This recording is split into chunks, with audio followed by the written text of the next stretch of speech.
Hey, Dale. Got folks joining us over on Periscope. Dale, Brad, how's everyone doing? Noah's in the house. All right. I think the Facebook Live feed just went hot. So thank you guys for tuning in today. You want to go ahead and get this thing started, V? Yeah, man, let's get it rolling. All right, here we go.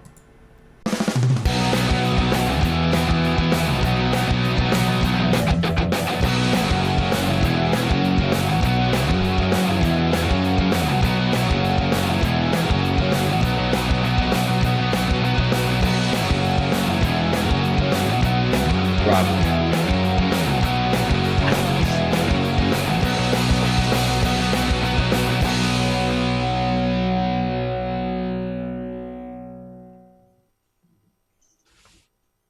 Hey, what's going on? I was saying that I couldn't see our broadcast in our green room. All good though. All good. We're gonna make it happen. That's how we're here. Now I can see us. Well, that's how we do it around here. Thanks, Brad. Appreciate fixing my hair, taking a shower, going to make some coffee, grab a LaCroix, that kind of thing. What's going on today, bud?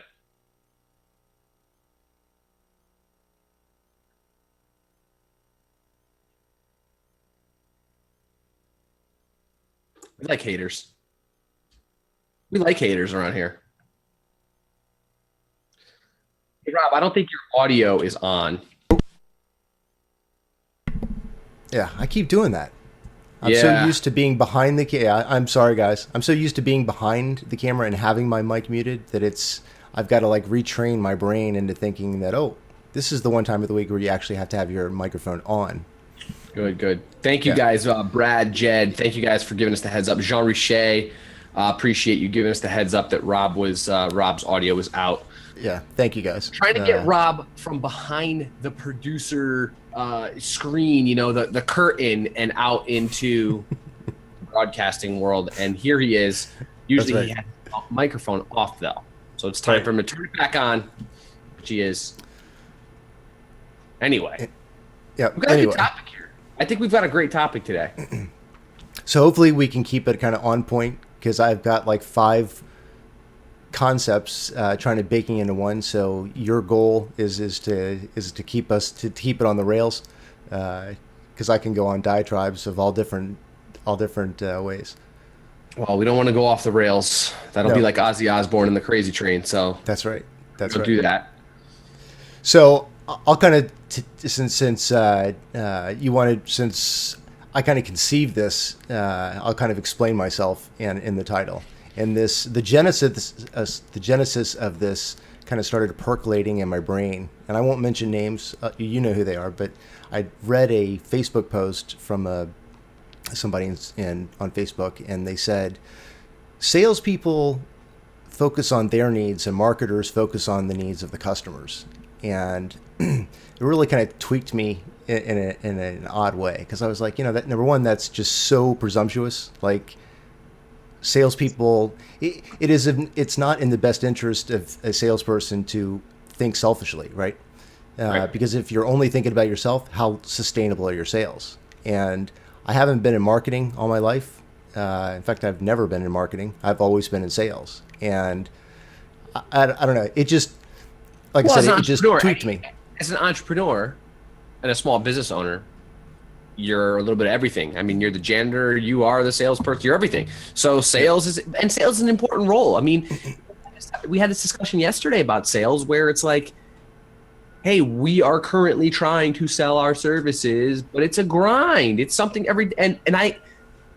the biggest thing I've realized since owning my own business, and I'm sure you can attest to this, is that I need to be aware of what the customer wants because that's the only way they're going to buy them. Buy me. They're not going to buy me if I'm concerned about myself only. And so I know that spurned a lot of other conversation about video and some other news that you heard over the past couple of days. So I mean, I'll let you take it away. I don't want to go too overboard with that, but you're right. Sales is super important, and if not, it's the most important aspect of business. So you're right, and as it relates to sales, the exchange of value for value. Maybe that's where I got the rub is that in doing sales, it's in many ways tangible, right? It's the closure or conclusion of a transaction, and marketing, not so easy in my opinion to measure. You put out a bunch of ads or promotions or things like that, but it's very difficult, unlike sales, that can be measured. I either sold it to you or I didn't, to say what the success of marketing is. So, but I'm not. I don't want to make this a battle of which one's better than the other because they're both valid and they're both important. So, kind of bringing it into context in terms of sales is and live video relevant to our show. So I saw yesterday that Sequoia Capital, who you may be familiar with in venture funding, small companies like Apple, Google, just tiny Instagram. ones. Yeah, just a few. just some small ones. No big deal. Right. So Sequoia Capital is investing $100 million into Zoom video communications. And to me, that's big. We use here exclusively. Well, that's right.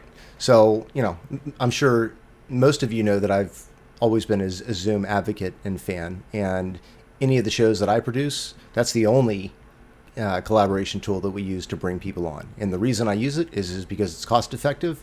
It's brain dead easy to get viewers and guests on the shows quickly and easily. And the quality's phenomenal. Yep. So, like I said, going to point is I saw in the headlines yesterday that Sequoia was investing $100 million into Zoom. And Sequoia is a big name. I mean, I really have just mass respect for Sequoia because they really think of things well before it hits the trends. And they do it without any marketing, meaning that they're in it to make money for themselves and for their investors, and they love innovation. But what's interesting and what I kind of find endearing about them is that they do this all kind of under the radar. They don't market and promote themselves. They market and promote the things that they do and the value propositions that they offer. Looks like we lost the connection to one of the servers. Oh, looks like our live video ended over on Facebook. And on YouTube. Oh, okay. It should be back now. That's weird. Very odd. No, it's back. I don't know what happened. Hold on. Hey, we're still over on Periscope, though. Okay. Yeah, it looks like it keeps crashing.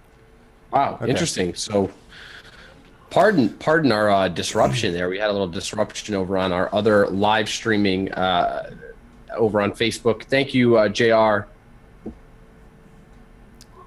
Yeah, glitches are very common, Danielle. It seems pretty crazy. Thanks for watching over on Periscope. Seems like Facebook and our YouTube connection just totally dropped off. Really odd. Not sure what's going on. So I don't know if hopefully it'll resume on the Facebook. I think it should. It looks like it's the feed on what I'm seeing is it's back on, but I don't know if it's actually live yet. Again, it looks like we're not live. Someone said Facebook's down. Okay. Very interesting. Okay, well, we'll continue with our. If you want to join, what do you want to do? I think it's live again. I think. Let me do this. See if I can see my fingers. Hey, Jean-Roger.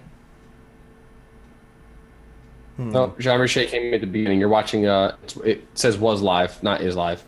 Yeah, we're going there on Facebook. So let's continue this conversation. We're talking about Sequoia Capital. And unless you want to drop it, we have people on Periscope that are still watching our show here. It's up to you. What do you want to do? No. So let's move forward. Like I said, I think that may have actually been on our end if the signal dropped, but it's good that Periscope feed stayed. So yeah, let's motor forward. So going back to the Sequoia Capital thing, I thought it was really interesting to see that they're investing in Zoom. And when I did some further research, I found it was even more fascinating to the fact that Sequoia generally solicits people that are looking for investments, very on a massive scale, sort of like Shark Tank. And as I understand, they go through about 200 different venture capital companies a month, hearing their pitches and determining if they're going to invest in them or not. And out of 200 per month, they, on average, invest in about two. So they invest in about 1% of the pitches that they hear. With Zoom, Zoom wasn't looking for venture capital money. They actually had done an investment or venture capital launch in 2014, and I think they got, don't quote me on this, but I think it was around 46 million. Mm-hmm. Funny thing is that of that 46 million, if that is the actual number or is the right number, they still had 26 million in the bank. They hadn't even used it. So Sequoia reached out to Zoom and says, "Hey, we want to invest in you." That's pretty unique, and that's kind of what got my attention. The fact that Sequoia reached out to them. Well, let's look at the kind of the facts, or what happened here. Sequoia, what they saw in Zoom was a very experienced founder. Mm-hmm. I believe Eric Yuan. Mm-hmm. Correct. Eric, right? It's Eric. He helped launch WebEx before they sold that to Cisco for $3.2 billion back in 2007.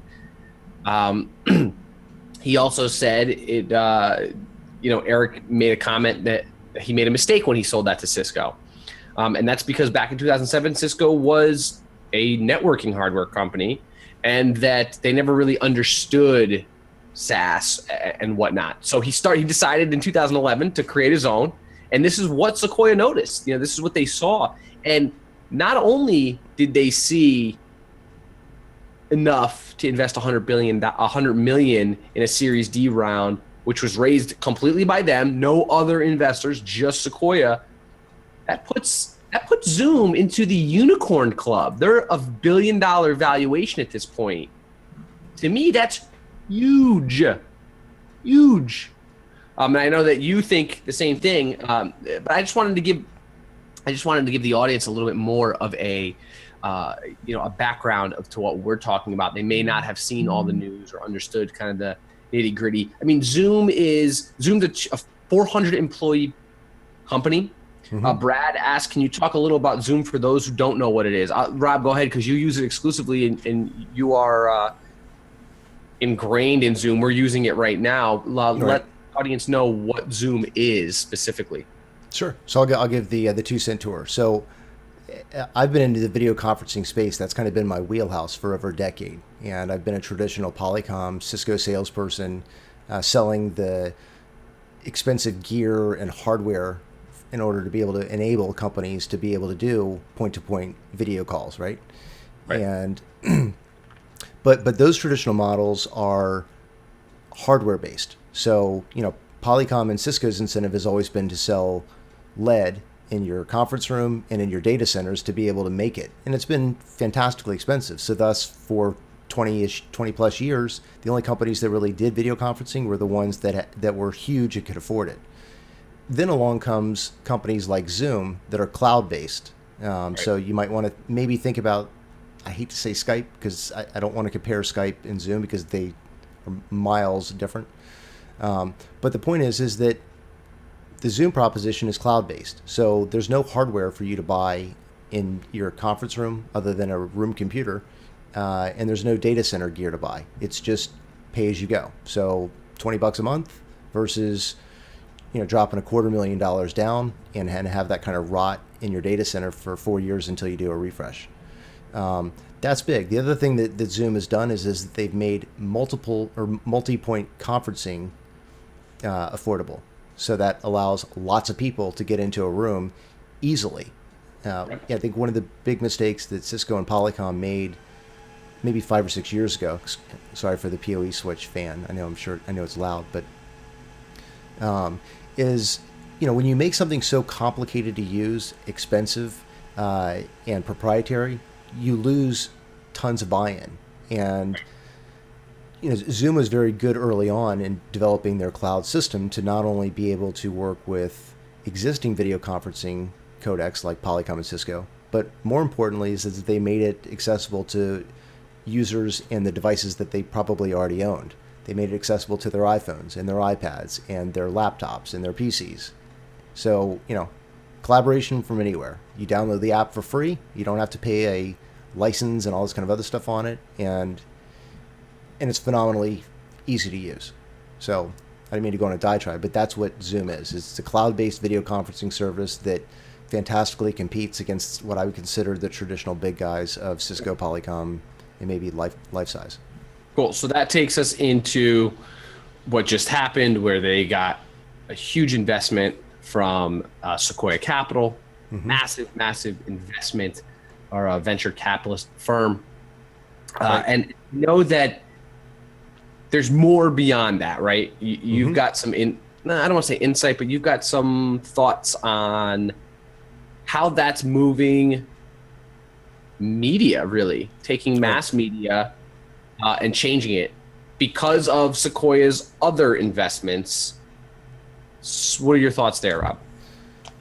So, like I said, what's interesting is the type of companies that Sequoia is investing in.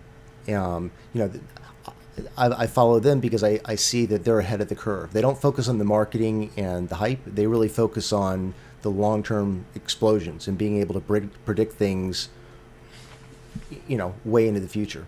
Carl Eisenbach, interestingly enough, I'll show you guys a quick picture of the, let's see, there it is. There we go. So Carl Eisenbach, who works for Sequoia, did a video announcement yesterday, or I guess he did it on behalf of Zoom, kind of announcing and explaining why their company was investing in Zoom, and he'll also be on the board of directors for Zoom. What I thought was really interesting about this is that whether he knew it or not, if you go to YouTube and type in Carl Eisenbach's name, you'll only see maybe 11 videos. Point being is that I don't consider him to be a talking head. He doesn't go out there and spend his days marketing and hyping. He goes out there and does it grinding and grit and kind of like, to me, that's I have passion for those types of people.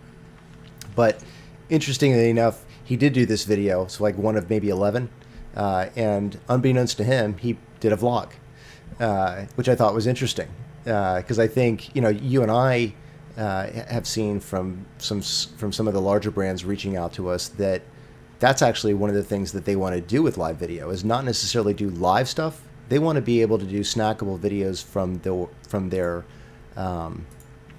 with their CEOs to drive influence, right? Right. Absolutely. Yeah. So how does this tie in? I think one of the things that's really kind of interesting to see is that I believe that Sequoia and companies like them are starting to understand how communication at large is changing, and that we're quickly moving from a society that gets our information from the mainstream media or news, print, and stuff like that, and we're balancing it with more community, I guess, information, from friends and followers and news feeds and things like that. And it really, I think, is a paradigm shift, because if you look traditionally at the United States in terms of when it was kind of growing up in the 1800s and working its way towards the Industrial Revolution, the fascinating thing is that at that time the innovation was ahead of the government laws, right? I mean, when Ford was creating his Model T, there weren't traffic laws and all this kind of other stuff, and buildings and all this. Government had to catch up to the innovation because innovation was moving much, much faster than the laws could keep up with, and the governments could keep up with. And we're kind of seeing that now, right? I mean, there's with so many people going live, now we've got all these copyright issues, but it's going to take years for the government to catch up and to figure out ways to regulate all this stuff. But in the meantime, we've got this unique opportunity very similar to the late 1800s, early 20s, where we can use this to really drive community-based information. And I think for those innovators that see their opportunity and say, you know what, the Kaepernicks of their time had their day, but if and I'll leave it at that one particular celebrity, because I know we had a behind the scenes chat, but if every opinion matters, And we've got folks like Kaepernick, kind of, in my opinion, just really using his celebrity in an awful way. What about those innovators that actually have amazing things to say, amazing things to share, amazing products to introduce? They don't have to rely on traditional media to do these things. Right. In fact, their reliance on the traditional media actually may do more harm because nobody's watching traditional media. Well, and we're seeing the shift, and I want to talk more to Sequoia's other investments, right? Mm-hmm. We talked about it right from the beginning. Apple, I think they have a part in Facebook, or at least WhatsApp, and all those a couple of those other ones. So they sold WhatsApp and Instagram to Facebook. Okay. They've had Google, right? Mm-hmm. So what do those other investments say to the investment in Zoom? I mean, because if people are watching or listening, they're saying, well, Zoom is just video conferencing software. Why does a massive venture capitalist firm, what do they care about a video conferencing software? I mean, anybody can do video conferencing cloud-based. Maybe there's better players in it. And of course, I'm being devil's advocate here because I love Zoom. We use Zoom. So why is it a big deal that Sequoia is investing? What is the impetus for purchasing or for investing so much in Zoom? And what does that tell about the future of video right now? Well, I don't know if it says anything, but in terms of style and strategy, the one thing I find hugely different is that I was puzzled in looking at YouTube that they didn't have an instant kind of comeback to Facebook Live. Like YouTube, you've been able to do live a year before, if not more, to be able to do live video from your phone and your computer. And then all of a sudden, Facebook comes along and heavily promotes it, and through hype, they were able to generate a lot of buzz around live video, right? Mm-hmm. And YouTube's had it. It's just that they were kind of more stealth about it. So I think, again, this isn't to pick sides, but the interesting ways are the way they're playing the game. Facebook has proved itself to be very flash, and they're hoping to get attention through bright lights and sparkles and stuff like that. Whereas, say, companies like Google or YouTube seem to be kind of playing the long game and making strategic decisions behind the scenes and without the hype.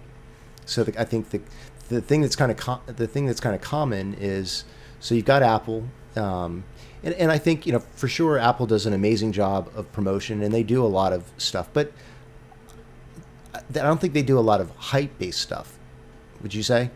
Like, they don't try to make spectacles of Snapchat and all these kind of other. They don't try to make buzz things. They make annual announcements, biannual announcements on products that they have. I mean, I think one could argue that those are hype and buzz in and of themselves. If you're saying that they aren't the same type of hype, I mean, Apple isn't. Here's the thing. Here's how I look at it. Apple is so far ahead of the curve. They created. Snapchat, when they released spectacles in these vending machines, that was their way of saying, hey, look, we're going to create a mini Apple store in the middle of somewhere. Go and do it. I mean, Apple's done that. They've got people lined up at their stores for the new releases wrapped around the corner. Now, of course, service providers are catching up and allowing you to buy it without having to wait in the store, and maybe demand has gone down, so the supply is a little higher. I mean, but they created it, so let's not get that twisted. I think they created hype without actually having to be the hype, right? Or maybe they were the hype without having to create hype. So true, but I think hype. They never had to. So is it hype? Like to me, hype sometimes has a connotation in the sense that, it's more advertisement than the actual value of the product. Sure. Whereas, like spectacles, I know that they were a big thing, but then in listening to like Carlos Gil and yourself and a few others, we find that as a product itself, it was a cool marketing campaign. Special, yeah. but from a product standpoint, it's not a very great value relative to other types of video devices that are on the marketplace. Apple's kind of the opposite way around, right? I mean, right. they came up with the iPad and then they created a buzz around it, but they created a unique product first, and they really have fundamentally changed the way that we interact with technology, consume music and videos and television shows. So I think slight difference, right? I mean, did Snapchat create the spectacles to drive more usage of Snapchat? And if so, that's uniquely different than Apple, who's building hype around a product that they sell. Yeah, no, it's surely it's a great question. And again, to bring us back into rebirth of capitalism through video, I don't think that Snapchat spectacles is where we will see it. But then again, you know what? Their IPOs is going to happen this year. I don't know. Maybe it will. Maybe investors are investing in that type of product. I'm not sold on it. I think Snapchat's great. I'm not sold on it. I'm more, I don't want to say shocked, but piqued. My interest is piqued at this Zoom purchase, right? Or this Zoom investment. It's a massive investment. It's a massive valuation. And we see Zoom, you and I, as a tool that we use every day.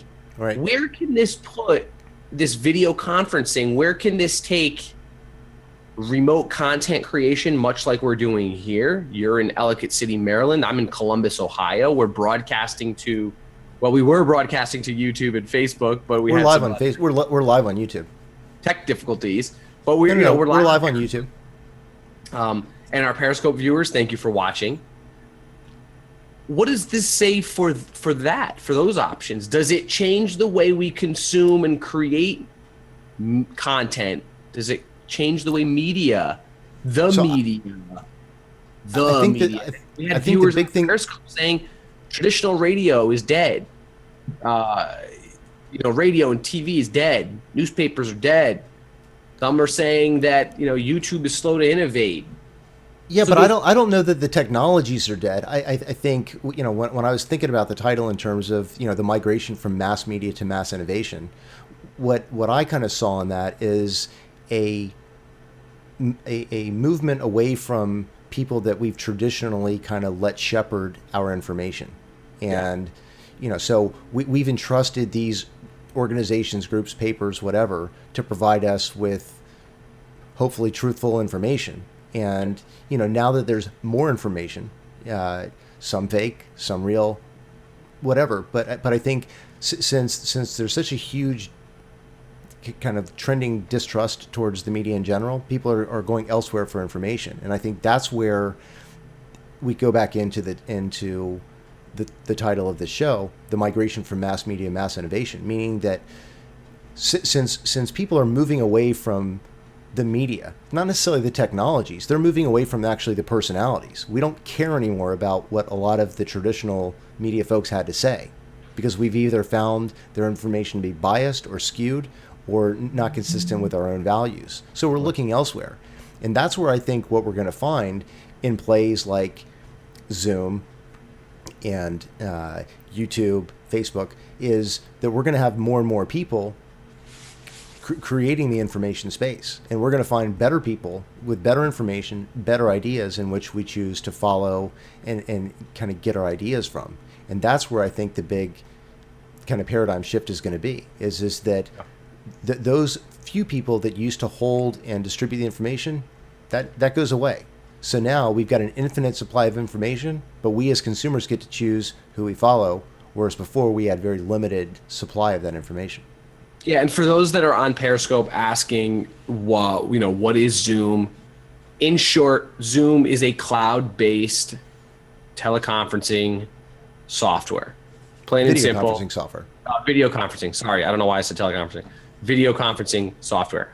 We are using Zoom right now to bring you this show with other tools as well. But Zoom is our back-end green room, so to speak. That's how we make things go. That's how I'm looking at Rob from behind the scenes. That's how we're piecing this show together. So Zoom is at the core of how we do things here at Aftermark. What, Rob, do you want to see happen because of this investment? What do you want to see happen? Whether it's with Zoom, whether it's with video, maybe it's with executives. I know you've spoke to Eric Yuan of Zoom. So tell me about that. Well, if you want me to play the. Yeah, let's roll the clip. This is one thing that's interesting. Yeah, so earlier this year, about maybe a week after Facebook Live started allowing people to stream live to Facebook, I reached out to Eric and was like, Eric, would you mind doing a Facebook Live show with me? And so he said yes. And it was just, like I said, funny to kind of look back and see how much has changed, in terms of our production quality. But it was just neat to see that even back then, while he wasn't trying to hype Zoom, he recognized the value of camming up and going live and talking to a live audience. So I've got a clip here that's about maybe a minute and a half long. Let's roll it. Let's roll it for the audience. Okay, here it is. Well, I think one of the biggest things, and with being upfront with everybody, I've been a Zoom partner for about a year and a half, and I think one of the things that excites me most about Zoom is how disruptive it's been to the tradition of video conferencing. I mean, video conferencing's been around for, 25, 30 years?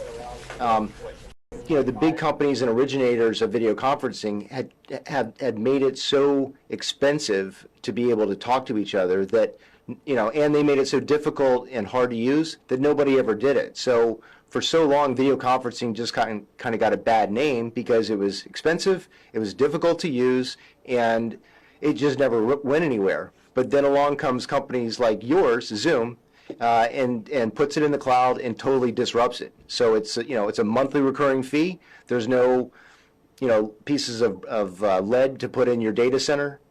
So it's on you guys to be able to come up with the latest, greatest software and updates and firmwares, and we just simply get to use it. Absolutely right. That's a great point. So the reason why the video conferencing is not a mainstream product yet, but it will, is that you got to build something from scratch, to facilitate the video conferencing. The traditional video conferencing, endpoint was built many, many years ago, just for facilitating the conference room, communication. Right down the road, video conferencing will become mainstream service, and meaning anywhere, anytime, any device, you can use the video conferencing. I think it's happening now. The only way to get there, you got to build something from scratch. You cannot leverage the architecture that you built like 10 or 15 years ago to tweak it, to tell customers, hey, this is the next generation of video conferencing service. That will not work. Mm-hmm.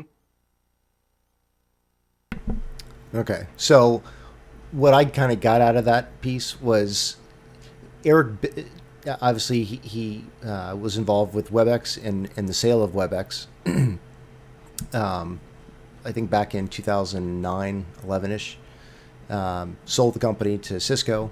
But, what was interesting is that people reached out to him and said, WebEx isn't exactly what we're looking for, and they kind of shared some of the pain points that they were going through. His approach wasn't to build off of what was old. He started Zoom from the ground up, and the notable difference is that when WebEx was created, it was done in a traditional environment with traditional players, manufacturing of hardware and licensing that hardware and maintenance and all this kind of other stuff. The cloud solution, or doing things in the cloud, whether it's VMware or video conferencing, those are new concepts, and they require. And Eric, I think, had the wisdom to be able to say, if we're going to do a next gen video conferencing solution, it can't be based on old models, and old models are buying a whole bunch of bricks and hardware. His was cloud based, so he built Zoom from the ground up. That, to me, I think, is a big differentiator for Zoom.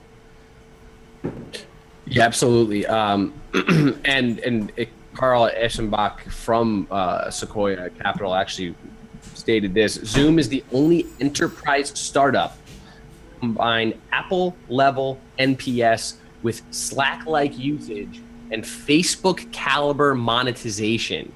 Excited to partner. Those are some really amazing words from a massive investor. So we've got Zoom. We've got an amazing investment here from Sequoia Capital. We have video at the core here. Because for me, what I see is that Sequoia is investing in video heavily. I think Sequoia is investing in two things as their long approach. They're investing in community, specifically in ecosystem. They're understanding what the big players are and how all this stuff fits. And they're also doing it from a very gritty entrepreneurial spirit standpoint. In other words, like most entrepreneurs, and you and I've talked about this a lot, is that most entrepreneurs, myself included up until maybe a year ago, I was so busy doing my grind and servicing my own customers and stuff like that, I didn't pay attention to social media. Those things didn't matter to me. The only thing that mattered is that, you know, that I would answer the phone call when customers called. So entrepreneurs generally aren't looking for buzz. They're looking for gratification through their customers and their own innovation. And that's something that I see as being kind of a hallmark, if you will, of Sequoia. Zoom runs its ship very similarly. You know, they for sure they do promotion, and they do a lot of promotion within San Francisco itself, and also in New York. But they really what they promote is customer happiness and make easy to use, and making this a fun. Hey, you know, let's make the technology transparent, but let's make the experience so good for the customer that they just enjoy video conferencing, so that they'll video call tomorrow and the next day and the next day. And they've obviously is a successful model because they charge people for their service, right? And folks like me gladly pay the monthly recurring fee because it's phenomenal service. So they present something of value, of which case, because they do that, I then am happy to pay them every month. Let's shift gears a little bit. We're here towards the back end of the episode. I'm not sure if you have the clip of Carl talking about Zoom. Do you have that clip? Are you able to show that, or maybe we can just link folks after the fact? Yeah, I didn't clip his video, but it's on. So if you get here, I'll bring it up so that you guys can see it again. But this is on Zoom's YouTube channel. Okay. And preceding that was an announcement. This is actually the article that I originally read, which was on Forbes, talking about Eric Yuan, his profile, his kind of history, and how they got the attention of Sequoia. What is interesting here is how Carl of Sequoia used video to explain why. That's right. I mean, it seems like a no-brainer. You just bought a video conferencing company. You're going to show it off on on video. But what is it about the way he did it that strikes you as interesting? So what strikes me as interesting is that he doesn't normally do it. And that's, I think, what I find so cool is he did a vlog. I mean, Amy, I'm sure if she looked at it, would say, yep, that's the definition of a vlog, right? And she kind of would know, right? Since she wrote the book on it. Shameless plug. I mean, I got to, right? I'm going to marry you should. Right. Probably should promote her stuff. Well, so relevance, right? Because people are going to kind of look at us and be like, oh, that was, that was a cheap aftermarket plug, as it should be. Relevance. So when I saw Carl do this yesterday, I'm like, wow, he did a vlog. And the other thing that was funny is that at the same time, before I'd seen his video, Jenny Q and I, I'll bring up the screenshot, did the exact same thing. So she wanted to manufacture a vlog for a nonprofit organization in Ecuador that is trying to better understand live video. So she's like, Rob, I want to cut a video. It's for only a select nonprofit, so I don't want to do it live. So can we cut this? And I'm like, sure. So we cut what effectively became a vlog, and it wasn't it was through just doing, and then all of a sudden after the doing, it became like, wait, we just created a vlog. Carl just created a vlog. So I think one of the things that's going to happen is that as innovators start to understand the value of video, and they become less reluctant to cam up and explain their stories and their ideas and their innovations, that's where things are going to get awesome, right? Because instead of a lot of idiots that have been in the news giving us really horrible information for decades, now we have the option to listen to, new faces, new innovators, and that's where, like I said, it brings us into the theme of this show, which is moving from mass media, where we've got a few people with ideas, to anybody being able to have these ideas and being able to share in a free marketplace. And so I'm going to read directly out of Vlog Like a Boss, Amy's book here. Chapter 1 actually says, what is a vlog? So it's funny because there's a lot of people that say, oh, vlogging is only what Casey Neistat does, life casting. That's vlogging. Amy defines a vlog. Actually, dictionary.com defines a vlog as a blog that features mostly videos rather than text or images. The word, and she goes on to say that the word blog is something we're all pretty familiar with these days. Blog is actually a short version of weblog. Mm-hmm. So you are logging stories, experiences, advice, or anything else through content on the web when you blog. So to vlog essentially is to add video component to that. Rather than a weblog, it's a video weblog or into vlog. So it is video experiences, or it's logging your stories through video, vlogging experiences, logging advice, logging anything you choose through video. And so that is what Amy Schmittauer, a vlogger on YouTube, defines as vlog. So what is interesting though to me is that Zoom can actually be used to do this, right? We can create that, but also the fact that Carl from Sequoia, Eschenbach, actually vlogged to promote it. So we're seeing something really phenomenal here. I'm going to bring up an article I read the other day. It was in Tubular Insights, and it said that video will account for 79% of global internet traffic by 2020. This is actually from Cisco. So Cisco forecast predicts that video will account for 79% of global internet traffic by 2020, which would be up from 63% in 2015. Right. But I believe it. 5 years, 16% increase. It's the most efficient way that we as humans know to communicate with each other without being in person. I would say. Right. I mean, next to being in person. What vlogging, at its core is, I mean, we're all kind of vloggers, right? I mean, well, not all, but I mean, if you're a parent and you've raised children and have said bedtime stories, that's vlogging in the real world, right? It's a short little story to your kids before they go to bed. And it's just taking it to kind of the next level where you can share with many, and you can talk about.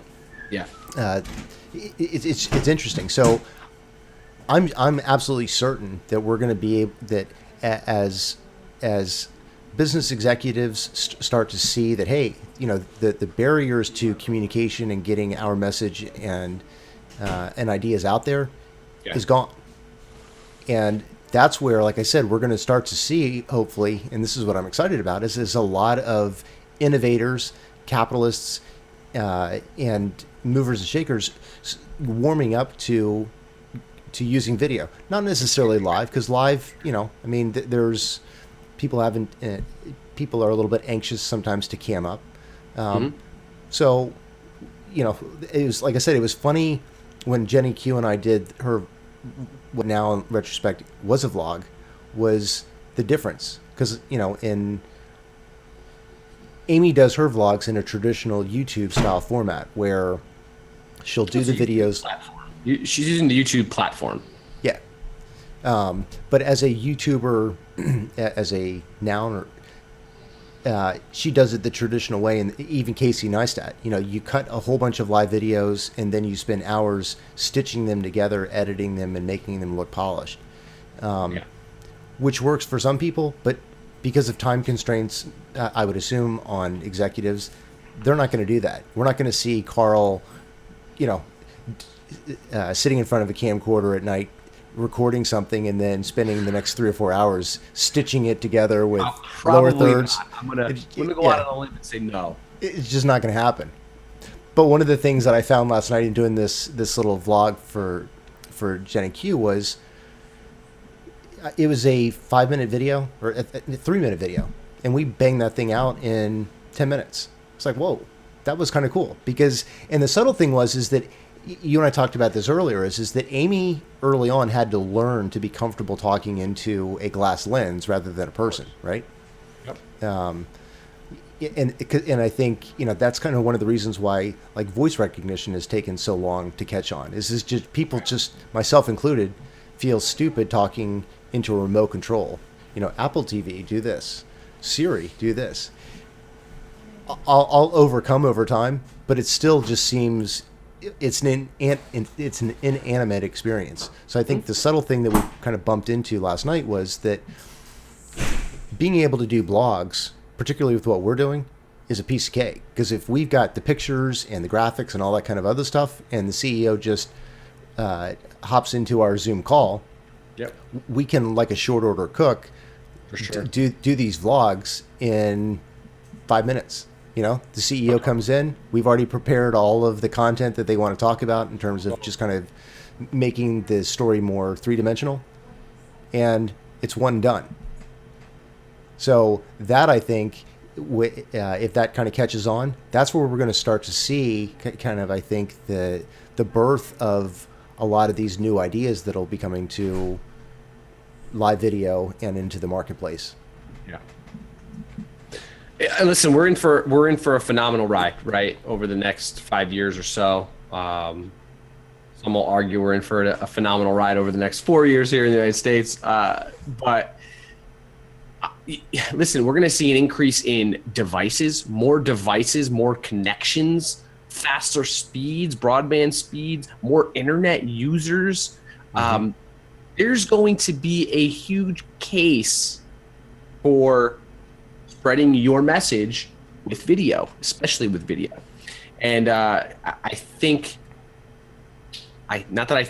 speculate that this move by Sequoia Capital, investing so much in Zoom, is a precursor to what we're going to see. I mean, like you said from the outset, Sequoia is not investing in something they don't strongly believe is going to happen.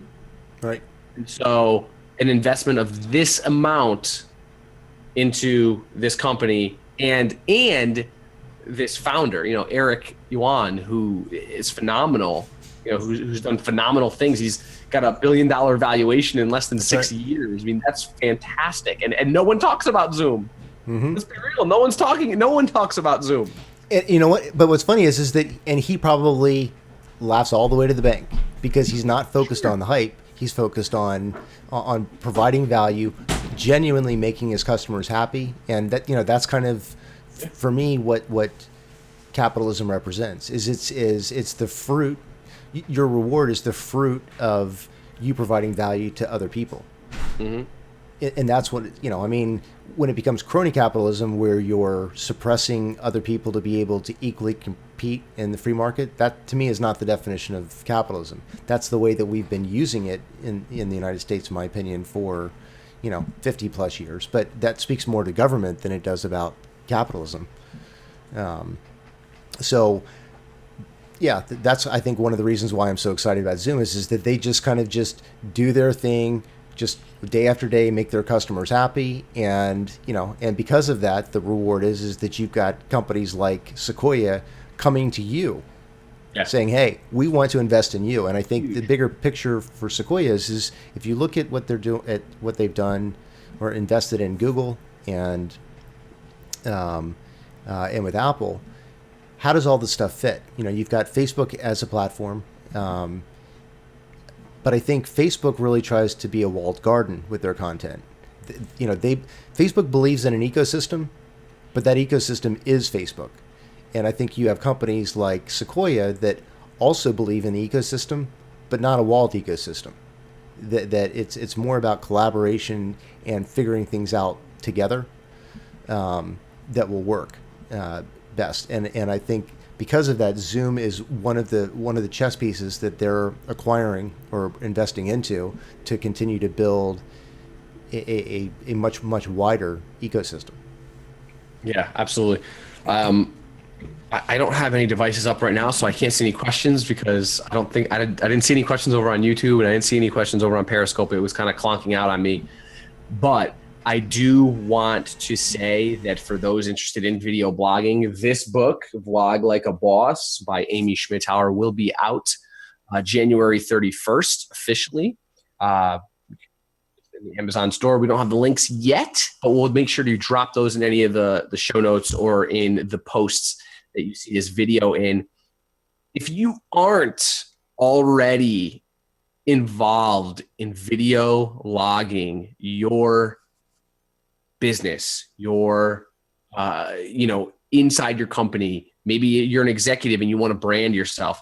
If this is something you're not looking at already, I really encourage you to take a step back and assess where you can utilize video, especially video blogging, to increase your thought leadership, to increase your brand awareness, your exposure to your audience, relating with your audience, and essentially driving sales, because that's really what it comes down to at the end of the day.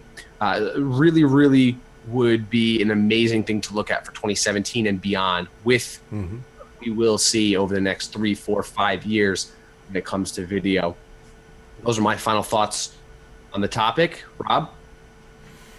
This is a good discussion. I'm bummed that the Facebook feed went down today, because I think we would have gotten a lot more discussion on it, but we'll go ahead and listen, that's live video in 2017, right?